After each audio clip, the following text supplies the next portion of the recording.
Держись. Все нормально. З вами праект «Беларус беларусу». Надоечы мы рассказывали гісторыю рамесніцы Алены, якую нібыта за абразу амапаўцы ў каментарах пакаралі 2 гадамі хатняй хіміі. На суд ОМОНовец пришел с мамой. Заявил, что я своим комментарием его оскорбила, и не только его, и его родственников, и его маму. Але беларусы не кідаюць сваіх. Небыякавыя суайчыннікі здзейснілі сапраўдны цуд для Алены і ейнай сям'і. Уладкавалі на працу паводле спецыяльнасці і проста завалілі замовамі.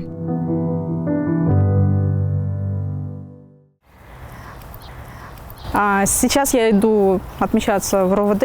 На самом деле химия хуже, чем я ожидала, потому что особо никуда не выйдешь. Только на работу, на отметку и на определенное мероприятие, на которое выдают повестки. Все выходные праздники ты сидишь дома, тебе тоже никуда нельзя. Если ты выйдешь, могут применить арест или как-то по-другому наказать. Все зависит от того, что решит инспектор. То есть вроде как и на свободе, но в то же время ты и в тюрьме. В понедельник ты приходишь либо с утра, либо с 9 до 18 часов, отмечаешься в определенное время, и, естественно, там уже едешь на работу. То есть на работе ты проводишь время, и сразу тебе дается час на то, чтобы добраться домой. Помимо этого, в воскресенье ты приезжаешь на мероприятие к 11 часам на воспитательные лекции по поводу пьянства, алкоголизма и прочего, что они там решат. Меня проверяли в пятницу, нахожусь ли я дома с 7 до 6. Каждую субботу там кто-нибудь, либо сам инспектор приезжает, либо тот же ОМОН может приехать проверить, то есть разницы никакой. И по воскресеньям ходишь в это РОВД, то есть в выходные у тебя постоянно какой-то контроль происходит над тобой, то есть так, что расслабиться и куда-то там, может втихаря пойти не получится, то есть тебя все равно могут в любое время приехать и проконтролировать, находишься ли ты дома. Что касается солидарности, то она действительно очень ощутилась, потому что мои друзья, когда узнали про то, что со мной произошло, они постарались мне очень помочь. Большое им за это спасибо. Меня взяли на стажировку в одну из компаний. Я теперь прохожу как стажер на позицию веб-дизайнера. Довольно-таки сложная, но интересная профессия. Очень много информации получаю, чтобы стать профессионалом.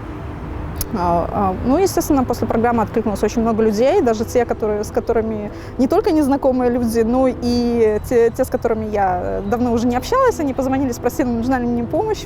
И большое им спасибо за это, большой привет передаю, потому что, действительно, это было очень приятно, неожиданно, и чувствую, что ты не один.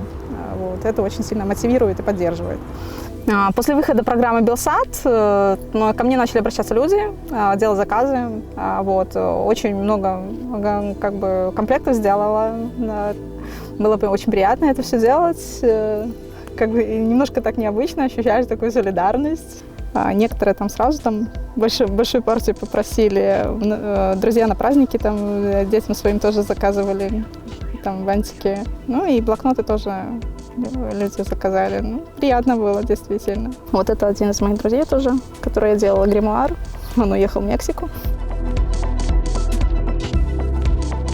Если говорить про свободу, то все-таки она внутри человека. Несмотря на то, что всякие какие-то ограничения накладываются на это, то ты все равно себя ощущаешь свободным.